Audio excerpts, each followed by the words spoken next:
16 years ago, I began working with teenagers as a youth outreach worker. I had just graduated from UC Irvine with a bachelor's degree in English, a degree that it might surprise you to learn is not of great monetary value in the marketplace of jobs, but which was an appropriate preparation for me nonetheless. Unlike many of my peers, I did not go directly into grad school. I went into the workforce. However, over the next 10 years, I would earn my PhD, փողոցային հանդիպումների diploma, in the streets of Glendale. I worked with youth facing a wide array of risk factors, from simply not having positive adult guidance, violence, gangs, mental health issues, parental, mental, or physical disability, organized crime, drugs, human trafficking, and so on. And I learned many things in that experience. Today, I would like to share with you 6 of the things I learned during that time. First, I learned that all youth want to change their life for the better. No matter who they are, what they've done, what they've been through, or what has been done to them, they all want to be good. They all want to succeed.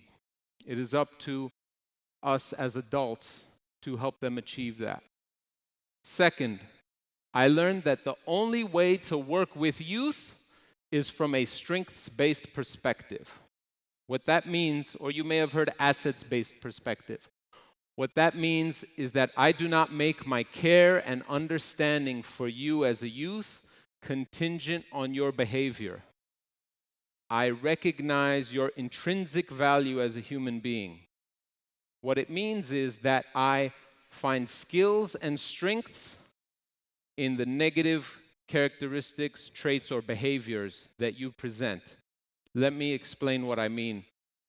Let's imagine a youth who is obnoxious or rude.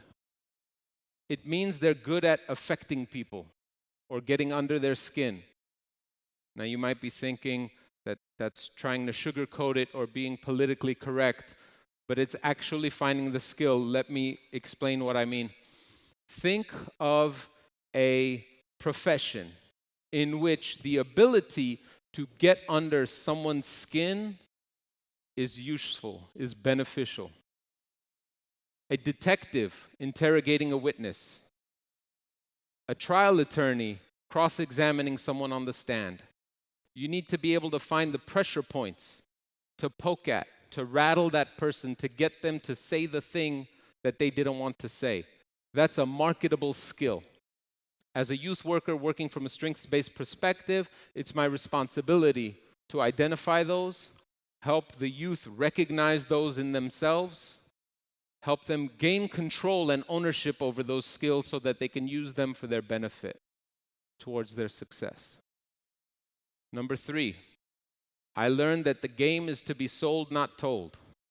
What that means is that teenagers are not to be told what to do. You have to sell them on the right thing to do. So for those of you out there who are parents of teenagers and you're just thinking in your head, I cannot get my child to do a thing I say.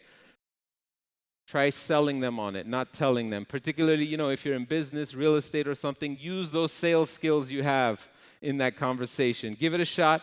If it doesn't work out, give me a call. We'll brainstorm it. The 4th thing I learned is how to intervene in youth violence. In fights, runaway situations, rumbles.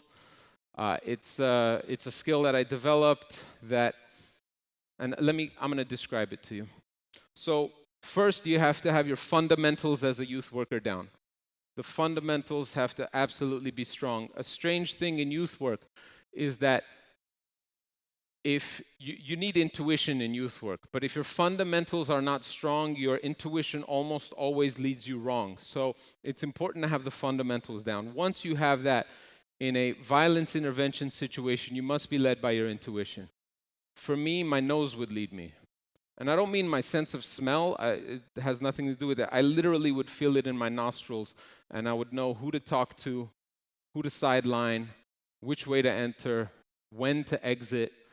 So if you've got the fundamentals and you let your intuition lead you, here's kind of let's go through the process briefly. Don't try this at home, but I'll go through the process. First, you have to separate the aggrieved individuals, all right? So if it's a large thing, and often fights in our community amongst the youth turn into big things, the one-on-one situations turn big. You have to separate the two aggrieved individuals.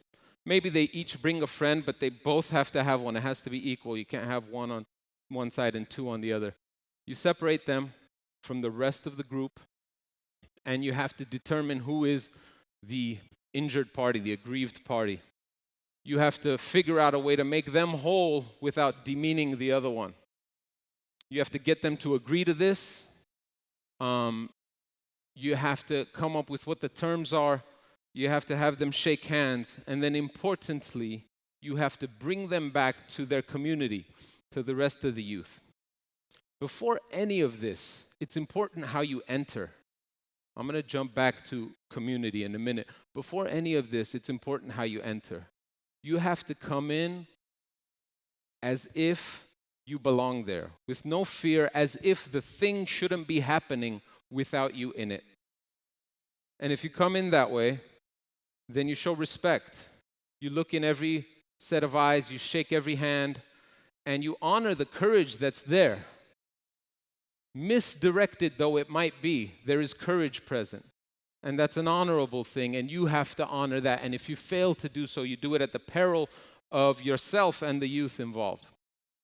Jumping back to the community, when you bring the two parties back to the community, you have to basically announce now what the new status quo is going to be. And you have to ask if there are any objections. And if there are, you have to address them. And if anyone objects who doesn't have a right to object, you have to tell them that they do not have standing, and you have to do it in front of everyone. And then here's the hard part. You have to stick around for the long haul. That's not the end of it that day. There might be flare-ups. I've been lucky, but there might be flare-ups, and you need to be there to be able to support in that situation when it comes up. So that was number 4. Let's go on to number 5. I learned that our youth are disproportionately entrepreneurial. You may already know that. Our Armenian youth, our Armenian American youth also are disproportionately entrepreneurial. They want to have their own business. They want to be their own boss. There's strength in that. There is power there. It is an untapped resource for us. Basically, it is a gold mine that we leave undug. And number 6 is the thing that I already knew, but that it took me the longest to accept. I learned that no one is paying attention. When I say no one is paying attention, that's not exactly accurate. There are a great number of talented, dedicated, passionate youth workers of various stripes. Teachers, counselors, social workers, youth outreach workers, psychologists, psychiatrists in our community who daily apply their talents in a committed and dedicated fashion to helping youth and adults and everything. So I'm not talking about them. In addition, there are a handful of tiny independent programs that apply their work and try to help youth make it through and succeed. Generally, they're like matches. They come through and shine bright for a short amount of time and go out relatively quickly. But there are a lot of dedicated individuals there, and so I'm not talking about them either. And there is one tiny, small program that's connected to a larger traditional Armenian organization, and they do good work. Unfortunately, they're often, always in the position of having to justify their own existence. So I'm not talking about them either. And of course, I'm not talking about the juvenile justice system or the criminal justice system, because they're paying attention. But when I say no one is paying attention, what I mean is that the organized Armenian community, our traditional, long-standing organizations, political, religious, community-based, youth organizations, I don't have to name them, you can name them in your head, have chosen to ignore these youth. You might ask yourself, how is this? How is this possible, Ara? In our community, we pride ourselves on family. We pride ourselves on our love for our children. We would kill for them, we would die for them, we'd go to the ends of the earth for them. Let's be honest, we spoil them. So how is this possible? That's true, that's very true for our children. And unfortunately, we also have two other great talents in our community, very creative, imaginative talents. We are very good at imagining that we are very different from one another. And we have two primary methods by which we do this. The first one, you already know it. It's different country of origin. If someone is from a different country of origin than I am, then I can imagine that they are very different from me. And the second one, you'll know if you think about it for a little while, is socioeconomic class. If someone in our international Armenian community is from a different socioeconomic class, I am now very good at imagining that they are very different from me. And if a child is different in both ways, they're almost not Armenian relative to me, whoever or whatever group I may belong to. And so we delude ourselves by convincing ourselves that we're very, very different from the others within our community. And we further delude ourselves by believing that any of the problems within our Armenian youth exist mainly in those other groups. Whatever mine is, not in mine, just the other ones. And the seventh thing I learned, I know I told you I'd only say 6, but there's a seventh thing, is that the unity that eludes us as adults is alive and well among our youth. I often find in these groups of, as I called them earlier, and I meant it, courageous young men and women, that these little groups of troublemaker, rabble-rousing youth are pretty mixed. Hayastansi, Parskahai, Arav Matahai, mixed groups together, friends, brothers and sisters. They've figured it out. There's something for us to learn from them. They're a resource. There's knowledge and wisdom there that we ignore. They've got it. We haven't figured it out. So you ask maybe, what can be done? Well, quite a lot, actually, and relatively easily. We need 3 things, the 3 T's: treasure, talent, and time. Thankfully, the first 2 are abundant in our community. We know that the treasure is there. The talent, I referred to them earlier. As I said, there are many dedicated folks working in youth work. Anytime they work with an Armenian youth, though it may overjoy them, it is generally an accident of fate. It is not by design, because someone else is paying the talent treasure for their time. And so whoever is providing the treasure organizes the work and directs the work.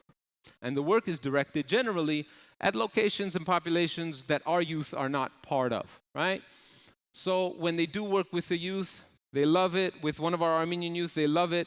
They wish they could do more of it, many of them, and, they can't. So it takes for us to organize the treasure, to pay the talent, to direct their time towards our youth. And so that's where I'm going to leave you, the 3 T's. If anyone here in the audience or watching online has one of these 3 T's and is serious and is interested in doing something with and for our quote-unquote wayward Armenian youth, and learning with and from them, please get in touch with me either through the center or arzumanian@gmail.com. And I thank you for your time, ladies and gentlemen.